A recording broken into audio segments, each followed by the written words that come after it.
세대가 아니라 다음 세대입니다. 할렐루야. 오늘은 우리가 교회력으로 보면 새로운 한 해가 시작되는 대림절입니다. 교회는 대림절부터 한 해를 시작합니다. 그러니까 지난주로 2022년은 마무리되고 오늘 이제 원칙적으로는 2023년 새해가 시작되는 거예요.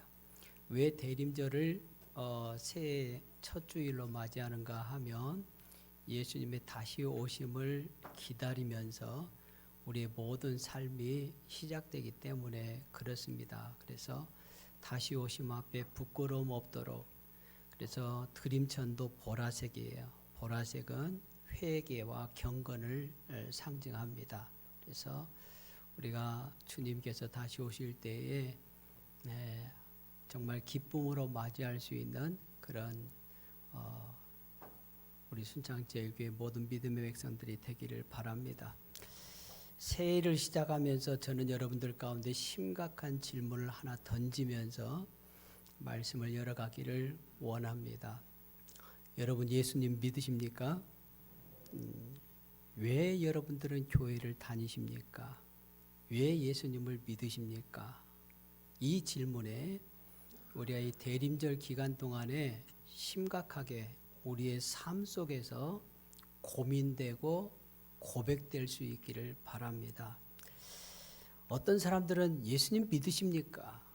또 예 교회를 다니십니까? 라고 물어보면 그냥 오랫동안 다녀왔으니까, 또 우리 이제 아동부 특성을 했습니다만은 뭐 엄마 아빠가 믿으니까 그냥 어렸을 때부터 교회에 발걸음을 해서 교회에 다닌다라고 그렇게 대답하는 사람도 있을 것이고, 또 어떤 사람들은 내가 왜 예수님을 믿고 있는지 아직 잘 모르겠다라고 대답하시는 분들도 있을 거예요. 내가 정말 예수님을 믿는지 안 믿는지, 예수님을 믿어서 교회를 나오는지, 그냥 친구 따라 강남 간다고 교회를 그래서 다니는지 아직도 영적으로 방황하시는 분들도 있을 줄로 알아요. 근데 오늘 우리는 이 질문을 먼저 던지고 말씀을 받아야 합니다. 왜 우리가 예수님을 믿는가 하는 거야. 예수님이 도대체 누구인가 하는 것입니다. 왜 이 말씀을 드리는가 하면 오늘 본문의 말씀은 히브리서에 기록되어 있는데, 히브리서를 기록할 당시에 믿음의 공동체의 상황은 어떤 상황이었는가 하면 심각한 신앙의 매너리즘에 빠져 있었습니다. 그러니까 타성에 젖어 있었어요. 왜 다니는지 고민하지 않고, 내가 정말 예수님을 믿고 있는지, 내가 믿는 주님이 누구인지를 고민하지 않고 아무런 생각 없이 다녔다라는 거예요. 그리고 자기가 받은 구원에 대해서 등한히 여겼어요.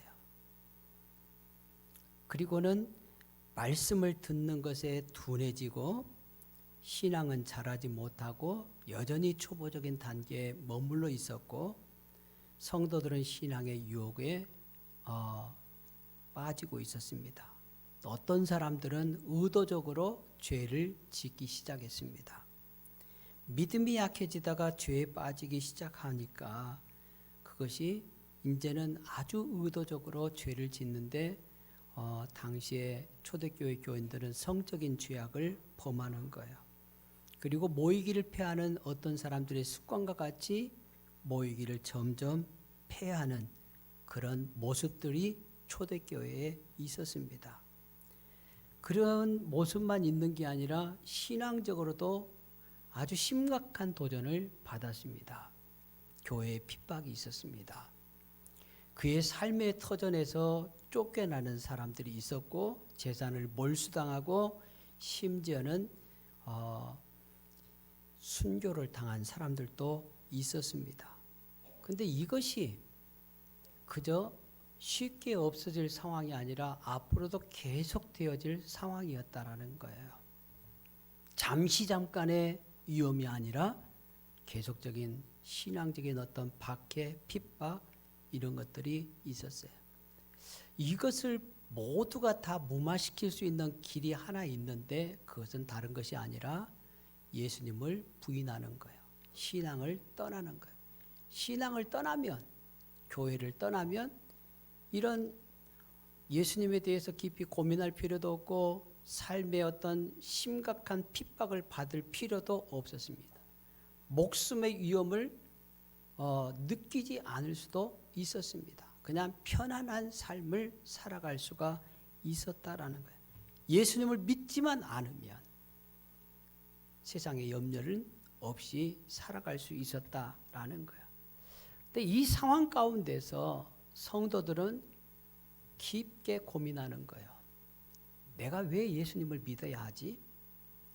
내가 왜 예수님을 믿는 것에 가치를 두어야 하지? 예수님이 도대체 무슨 가치가 있지? 내 생명을 걸 만한 가치가 과연 예수님을 믿는 것에 있는가 하는 거예요.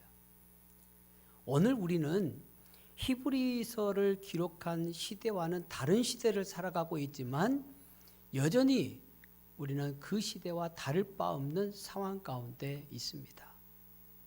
한국교회가 세계적인 부흥을 이루면서 정말 교회는 많이 성장을 하고 교인들은 많이 생겼지만 성도들의 신앙은 매너리즘에 빠져 있어요. 예배에 감격도 없고 날마다 예수님에 대한 하나님에 대한 고민이 없습니다. 그냥 왔다가 그냥 가는 거예요. 신앙의 성장도 없고 어쩌면 신앙의 후퇴를 거듭하면서 히브리서에 기록된 성도들처럼 세상 가운데 죄악을 범하면서 살아와요. 의도적으로 하나님의 말씀을 거부하고 불순종하면서 살아갑니다. 모임에 나오지 않고 예배 생활에 소홀해집니다. 외부적으로 직장에서, 가정에서, 그리고 삶에서 많은 핍박이 옵니다. 코로나 시대에 교회 가지 말라는 거예요. 또 믿음의 삶을 살아가는 것에 많은 조롱이 있습니다. 왜냐하면 우리가 살아가는 공동체 안에 믿음의 백성으로서의 정체성을 보여주지 못하고 세상 사람들처럼 살아가는 그런 모습들을 통하여서 오늘날 기독교가 조롱을 받는 거예요. 기독교가 아니라 개독교라는 거예요. 이런 조롱들 가운데 우리가 왜 여전히 예수를 믿어야 하고 왜 여전히 예수 그리스도를 우리가 알아가야 하는가, 붙잡아야 하는가 하는 깊은 고민이 있어야 한다는 거예요. 과연 내가 이 어려운 시대에, 이 혼란의 시대에 예수 그리스도를 믿고 있는 것이 잘하는 짓인가? 아니면 이제라도 예수 그리스도를 포기해야 하는가? 고민이 있어야 한다는 거예요. 고민이 없이, 깊은 믿음의 고백이 없이 그저 왔다가 그저 가는 예배자가 되어서는 안 돼요. 하나님을 깊이 만나고 내 삶 속에서 예수님이 누구인가? 내가 왜 예수 그리스도를 붙잡아야 하는가? 심각한 그리고 진지한 답변이 있어야 한다는 거예요. 그것이 없으면 그런 믿음 가지고는 세상을 변화시켜 나갈 수가 없는 거예요. 오늘날 이 시대는 강한 군사를 필요로 합니다. 예수 믿는 사람들이 그저 세상의 오합지졸들처럼 그냥 예배하는 것으로 만족하는 것이 아니라 하나님은 이 시대를 변화시켜 나갈, 개혁시켜 나갈 하나님의 강한 군사를 요구하시는 거예요.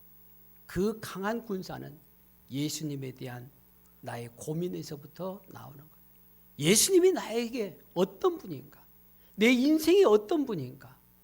왜 우리는 예수님을 정말 기다려야 하는가 하는 진지한 고민이 있어야 한다는 거예요. 히브리서 기자는 당시 설교자로 요즘에 성경을 연구하는 학자들이 그렇게 얘기해요. 누구인지는 모르지만 당시에 심각한 이런 고민을 가지고 있는 공동체에서 설교했던 설교자다. 이게 편지글하고 달라요. 일반 편지글하고 다르는데 설교문이 기록된 것이다 라고 보는 경향이 많아요. 그런데 이 히브리서 기자는 우리가 가지고 있는 모든 고민에 대해서 그 해답이 바로 예수님이라는 거예요. 그래서 예수님을 알아야 한다라는 거예요. 모든 질문 앞에 우리 인생의 문제 해결은 예수님이다 라고 답변을 던져놓고 히브리서를 기록을 하고 있어요. 우리가 가지고 있는 여러 가지 고민들, 그 고민에 대한 답변은 오직 예수님이다 라는 거야. 예수님이 왜 우리의 삶에 이런 고민에 대해서 답이 될 수 있는가? 히브리서는 이렇게 우리에게 말을 걸어요. 너희가 힘써 예수님을 안다면, 예수님이 누구시며 그가 어떤 분이신지를 안다면 너희가 겪는 타성에 젖은 신앙과 지금 닥친 유혹과 도전을 이겨낼 수 있을 것이다. 너희가 믿는 예수 그리스도가 누구신지를, 그분이 얼마나 영광스러운 분이고 아름답고 그분이 얼마나 우리를 변함없이 사랑하시는 분인지를 안다면 너희 믿음이 흔들리지 않을 것이다 라고 그렇게 우리에게 답을 주는 거예요. 여러분, 우리가 예수님을 알 때 우리가 세상이 아무리 힘들고 어려워도, 그리고 세상이 아무리 우리를 유혹해도, 어떤 어려움 앞에서도 흔들리지 않고 우리의 믿음의 길을 걸어갈 수 있게 될 줄로 믿습니다. 그래서 믿음이 흔들리는 자에게 그들이 믿고 있는 이 예수님의 가치를 재발견하고 자신의 믿음을 지켜나가도록 권고하는 말씀이 바로 히브리서의 말씀이에요. 한번 따라서 합니다. 예수님을 힘써 알아갑시다. 예수님을 바르게 알아갑시다. 예수님을 바르게 알고 예수님을 알면 우리 인생의 모든 혼란스러운 문제는 해결되는 거예요. 예수님을 알지 못하니까 신앙에서 방황하네. 예수님을 붙잡지 못하고 세상 것을 붙잡으니까 자꾸 헛된 것을 추구하게 되는 거예요. 세상 사람과 별 다를 바 없는 그런 삶을 살아가는 거예요. 그래서 이 대림절 기간 우리가 예수님을 알아가기를 원합니다. 예수님을 우리는 인생의 길이라고 얘기해요. 나는 길이요 진리요 생명이라 말씀했어요. 우리가 길이 보이면 인생이 보입니다. 내가 어떻게 살아가야 하는지, 어디로 가야 하는지, 어떻게 해야 하는지 보여요.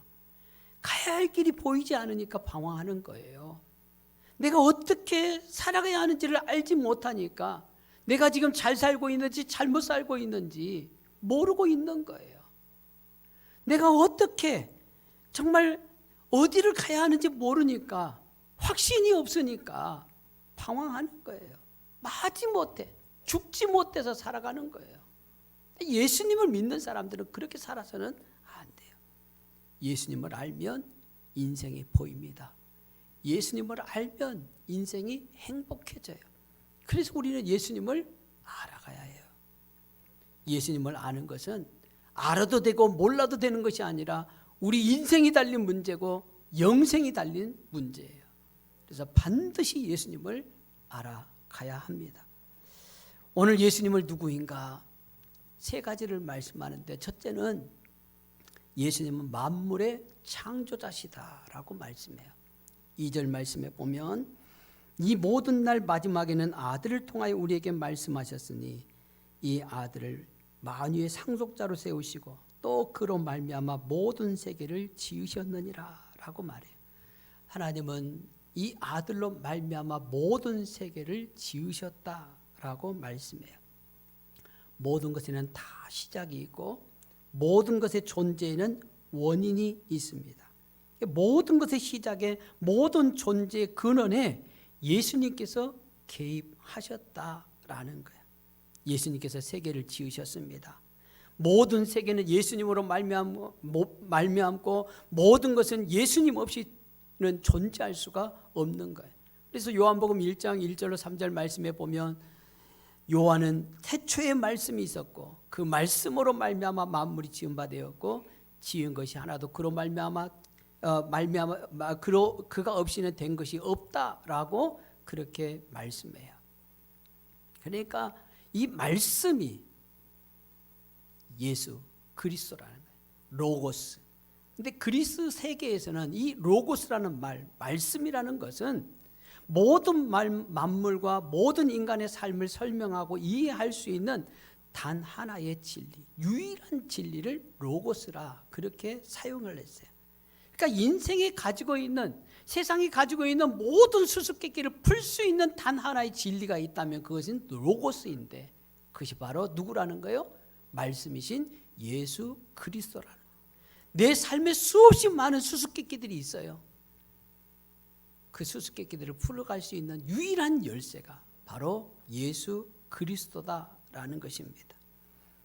예수님의 만물의 창조자라는 말은 뭐냐면, 다른 말로 예수님이 모든 만물, 모든 생명을 가진 것에 의미를 부여하신 분이다라는 거예요.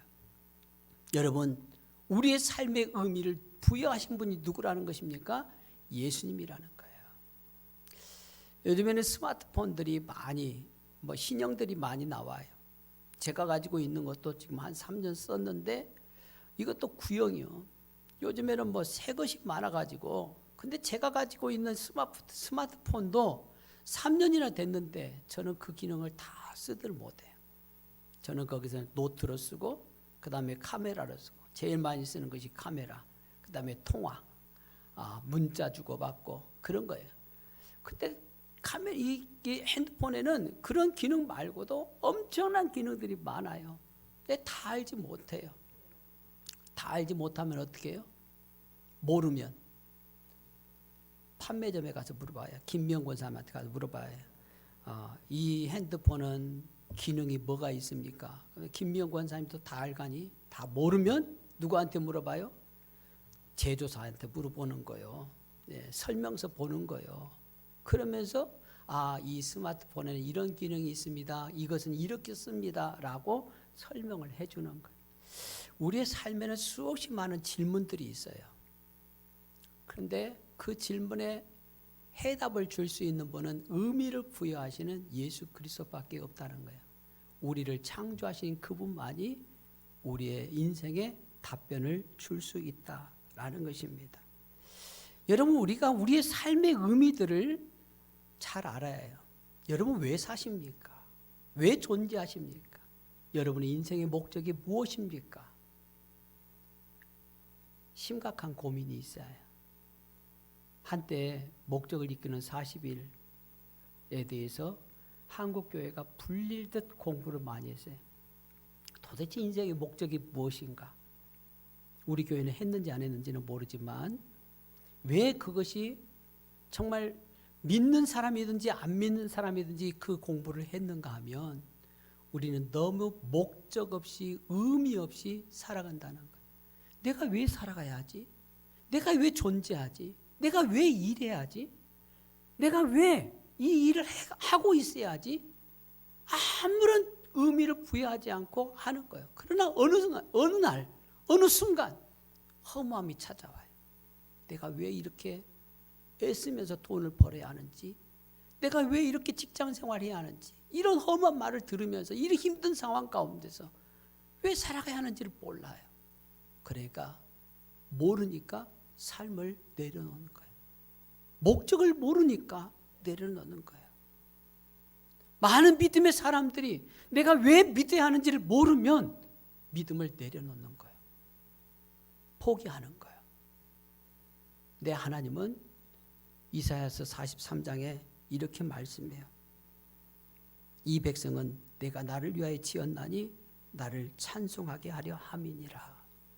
여러분의 존재의 목적은 뭐라고요? 하나님을 찬송하기 위해서, 하나님을 영화롭게 하기 위해서. 우리가 세례 받으면 제일 먼저 묻는 것이 인생의 목적이 무엇입니까? 소요리 문답, 대요리 문답 제1문이 그거예요. 인생의 목적은 하나님을 영화롭게 하는 것이다. 우리는 수없이 들었는데 인생의 목적이 하나님을 영화롭게 하기보다는 내가 뭔가를 이루려고 잘못된 의미를 부여하고 살아가는 사람들이 너무나 많아요. 인생의 목적, 하나님께서 나를 왜 불렀고 왜 나를 이 땅에 존재하게 했는가, 그 의미를 깨닫지 못하면 잘못된 방향으로 삶을 살아갈 수밖에 없는 거예요. 그러나 어느 순간 우리 인생에 어려움이 겪을 때 그 모든 것들이 다 헛되고 헛된 것인 것을 깨닫게 되는 거예요. 대림절 기간에 우리 인생의 목적, 우리 인생의 의미를 바르게 깨달을 수 있는 은혜가 있기를 원합니다. 내 인생의 참된 의미가 무엇인가? 내 인생의 참된 목적이 무엇인가? 창조주 하나님 앞에서, 우리를 창조하신 그 예수님 앞에서 진지하게 오늘 내가 왜 살아야 하는지, 내가 왜 존재해야 하는지, 내가 왜 믿어야 하는지 진지한 고백과 그리고 답변이 있기를 바랍니다. 두 번째로는 예수님은 우리를 창조하실 뿐만이 아니라 우리 만물의 섭리자다라고 말씀해요. 3절 말씀에 보면 이는 하나님의 영광의 광채시요 그 본체의 형상이시라. 그의 능력의 말씀으로 만물을 붙드시며 라고 얘기해요. 예수님은 하나님의 영광의 광채고 본체의 형상이다 라고 말씀하시면서 그 능력의 말씀으로 만물을 붙드신다 라고 말씀해요. 여기 붙든다라는 말은 다른 말로 표현하면 인도한다, 운영한다, 움직인다 라는 말이에요. 그러니까 만물을 창조하실 뿐만 아니라 그것을 움직이시고 운영하시고 섭리하신다라는 거예요. 예수님은 이 땅을 창조하실 뿐만이 아니라 그걸 창조하시고 끝나는 것이 아니라 그것을 여전히 운행하시는 하나님이세요. 예수님이 만물을 능력의 말씀으로 붙드시는 섭리자, 우리의 삶의 인도자라는 사실을 우리가 깨달으면요, 우리의 삶에 놀라운 평안이 찾아와요. 잠언 20장 24절 말씀에 보면 사람의 걸음은 여호와로 말미암나니 사람이 어찌 자기 길을 알 수 있으랴라고 말씀. 사람은 자기 길을 안다 모른다? 모른다는 거예요. 여러분, 우리가 한 치 앞도 알 수가 없어요. 예배 끝나고 우리의 삶 가운데 무슨 일이 일어날지 아무도 모릅니다. 그런데 우리는 진짜 한 치 앞도 알 수 없는 무지한 사람임에도 불구하고, 연약한 사람임에도 불구하고 우리 인생을 누가 살아가요? 내가 살아가려고 그래요. 민혜경이는 그렇게 고백을 했어요. 내 인생은 나의 것이라고 철없는 말을 했어요. 한때 이 말이 정말 청소년기 과도기에 있는 사람들은 뭐라고 얘기하면은 엄마, 아빠, 내 인생은 누구 것? 지 것이라는 거예요. 근데 그것이 철없는 청소년들의 고백이 아니에요. 오늘 여전히 예수 그리스도를 믿는 많은 사람들이 내 인생이 내 것인 양 착각하면서 살아가요. 여러분은 여러분의 인생이 여러분의 것이 아닙니다. 여러분의 인생은 누가 주관하세요? 하나님이 주관하세요. 하나님이 섭리하시고 하나님이 인도하신다라는 거예요. 그러면 진지하게 내 인생에 핸들을 놔야 해요. 누구에게 넘겨드려요? 하나님께 넘겨드려요. 한치도 알 수 없는 무지한 사람이, 연약한 사람이 어떻게 알아서 내 인생을 운행해 나갑니까? 우리는 다 내려놓고 하나님, 내 인생을 운행해 주십시오. 나의 삶을 인도해 주십시오. 핸들 넘겨드려야 해요. 키 넘겨드려야 해요. 그리고 그분의 말씀에 순종하면서 살아가야 합니다. 칼빈은 그런 말을 했어요. 섭리를 믿는다는 것은 주께서 언제나 자신의 계획에 대한 최고의 이유를 가지고 계시다는 것을 믿는 것이다 라고 얘기해요. 여러분, 만물을 창조하신 그 예수님이 우리의 섭리자이십니다. 그분을 믿으시기를 바랍니다. 섭리하신다, 우리를 운행하신다는 것을 믿는다면 그 칼빈의 말대로 우리 인생의 최고의 이유를 가지고 계신다라는 거예요. 여러분, 우리가 살아가다 보면 때로는 힘든 일, 어려운 일, 눈물 나는 일, 견디기 힘든 일, 때로는 목숨을 포기하고 싶을 정도로 힘든 상황을 만날 수도 있어요. 그런데 하나님은 뭐라고 해요? 우리 인생의 최고의 이유를 가지고 계신다라는 거예요. 나는 힘든데, 나는 눈물 나는데, 나는 아픈데, 나는 정말 목숨을 포기할 정도로 모든 것을 다 내려놓고 자포자기야 하고 싶은데, 우리의 인생을 섭리하시는 하나님, 능력의 장중 가운데 붙으시고 우리를 인도하시는 하나님에게는 뭐가 있다? 최고의 이유가 있다는 거예요. 최고의 이유가. 그래서 우리는 뭐라고 얘기해요? 하나님을 사랑하는 자, 곧 그 뜻대로 부르심을 입은 자에게는 모든 것이 합력하여 무엇을 이룬다? 선을 이룬다. 저는 우리 교회 오기 전에 그 말씀 그렇게 많이 사용하지 않았어요. 그런데 하나님은 인생을 쭉 돌아보면 우리의 인생의 최고의 이유를 가지고 계신다는 거예요. 내가 견디기 힘든 어려움 앞에 정말 모든 것을 내려놓고 자포자기하고 목숨을 포기할 정도로 어려운 상황 가운데서도 하나님은 우리의 인생의 최고의 이유를 가지고 계신다는 거예요. 아멘을 안 하시네. 아멘. 그렇기 때문에 우리는 주님이 나의 섭리자임을 믿을 때 평안할 수 있는 거예요. 다니엘이 사자굴 속에서도 평안을 얻을 수 있는 건 뭐냐면 그 사자굴 속에서도 여전히 역사하시는 하나님을 믿기 때문에 그래요. 섭리하시는 하나님을 믿기 때문에 그래요. 그러니까 평안을 누리는 거예요. 혹독한 시련 앞에서 초대교회 많은 사람들이 정말 십자가에 달려서 화형을 당했어요. 그럼에도 불구하고 그 가운데서도 하나님을 찬양하며 당당하게 죽음을 맞설 수 있는 것은 뭐냐면 내 인생을 섭리하시는 하나님을 믿기 때문에 그래요. 오늘날 많은 사람들이 연약한 믿음을 가지고 살아가요. 조금만 좋은 일 있으면 그냥 입이 찢어지고요. 조금만 힘든 일이 있으면 온갖 울상을 다 삶을 포기할 것 같은 그런 표정을 가지고 살아가요. 왜 그래요? 섭리하시는 하나님을 믿지 못하기 때문에. 내 인생을 섭리하시는 하나님을 믿으면 아무리 내 삶 가운데 좋은 일이 있어도 그 모든 일 누가 하신 거예요? 하나님이 하신 거예요. 겸손해질 수 있는 거예요. 아무리 힘들어도 그 가운데서는 우리의 삶 가운데 최고의 이유를 가지고 계시는 하나님을 믿기 때문에 당당하게 견딜 수가 있는 거예요. 대림절은 그냥 우리가 보내는 시간들이 아니에요. 우리의 믿음을 깊게 고민하고 예수님이 누구신가를 다시 한번 진지하게 우리의 삶 속에서 고백할 수 있는 기간이 되어야 합니다. 세 번째로 예수님은 우리를 창조하시고 섭리하신 분뿐이 아니라 우리를 구원하신 분이다라는 거예요. 3절 하반절 말씀에 죄를 정결하게 하는 일을 하시고 높은 곳에 계신 지극히 크신 이의 우편에 앉으셨느니라 라고 얘기해요. 여러분, 하나님을 우리의 죄에 대해서 진노하시고 심판하시는 하나님이에요. 우리를 사랑하실 뿐만 아니라 반드시 죄에 대해서는 심판하시는 하나님입니다. 영원한 형벌을 내리시는 분이에요.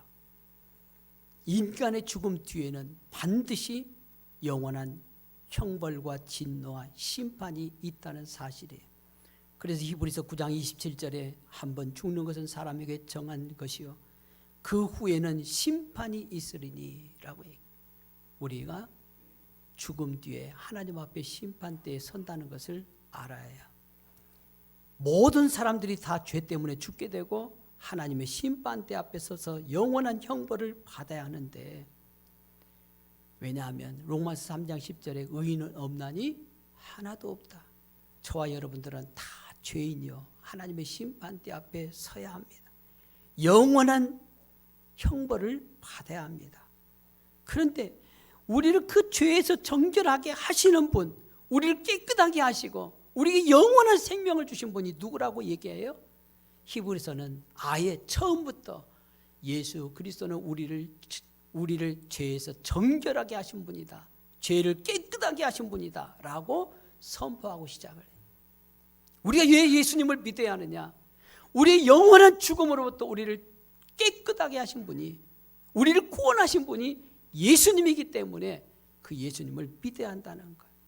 히브리서 9장 22절에 율법을 따라 거의 모든 물건이 피로서 정결하게 되나니 피 흘림이 없은즉 사함이 없느니라.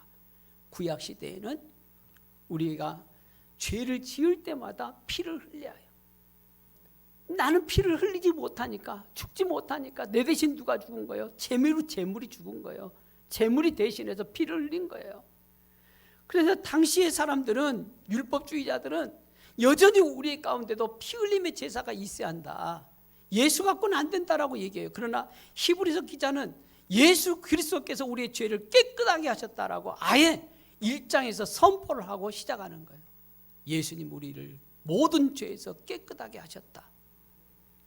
짐승의 피가 우리를 깨끗하게 한 것이 아니라 예수님이 우리를 깨끗하게 하신 분이다 라고 말씀해요. 예수님께서 하늘 보좌를 버리시고 이 땅에 오셨어요. 십자가를 지시고 우리를 대신해서 죽으셨습니다. 그리고 우리에게는 영원한 생명을 주시고 자기는 지옥을 당하시고 영원한 그 형벌을 받으신 거예요. 그것을 우리가 믿어야 해요. 예수님이 내 대신 죽으셨다, 예수님이 내 대신 죄값을 치르셨다는 것을 믿어야 해요. 그래서 우리가 예수님을 믿는 거예요. 예수 안에 있는 그 생명을 누리는 것입니다. 예수님께서 자기 백성을 죽도록 사랑하셔서 영원한 생명을 주신 것을 믿어야 해요.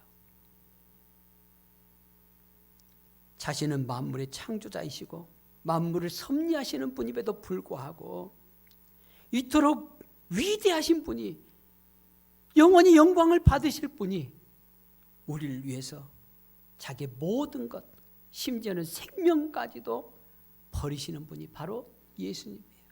그래서 우리는 예수님을 믿는 거예요.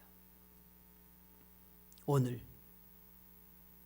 사순절, 대림절을 맞이해서 우리는 왜 예수님을 믿어야 하는가? 예수님이 여전히 지금도 우리 가운데 인생의 해답이 되시는가? 나는 지금 이렇게 힘들고 이렇게 어려운데, 이런 어려운 가운데 정말 고민하고 있는데 예수님이 내 인생의 모든 문제의 유일한 해답인가 하는 깊은 고민이 우리 가운데 있기를 바랍니다. 왜 우리는 예수님을 믿어야 합니까? 예수님을 믿는 것에 우리가 어떤 가치가 있습니까? 그렇게 사람들이 물어본다면 우리는 이렇게 답할 수 있어요. 따라서입니다. 내가 믿는 분이 예수님이다. 예수님이 누구라고요? 내가 믿는 분이 예수님인데, 예수님은 만물의 창조주시고 섭리하시고 우리를 구원하신 분이기 때문에 내 생명을 다 바쳐서 내 인생의 길을 다 가도록 영원히 포기할 수 없는 것, 어떤 어려움이 와도 어떤 환난이 와도 포기할 수 없는 유일한 인생의 해답, 바로 예수 그리스도이기 때문에 우리는 그분을 믿고 따라가는 것, 이 예수님을 놓치지 마시기를 바랍니다. 때로는 믿음의 타성에 젖어 있다 할지라도, 때로는 유혹이 오고 신앙의 도전이 온다 할지라도, 때로는 알 수 없는 인생의 수수께끼 같은 어려운 난관이 우리의 삶 가운데 얽히고 얽힌다 할지라도 오직 예수 그리스도만이 우리 인생의 해답이에요. 그 예수님을 더 깊이 알아갈 수 있는 우리 순창제일교회 모든 성도들이 되어서 어떤 신앙의 위기가 와도 당당하게 세상과 맞설 수 있는 강한 예수 그리스도의 군사 될 수 있기를 주님의 이름으로 축복합니다. 기도하겠습니다.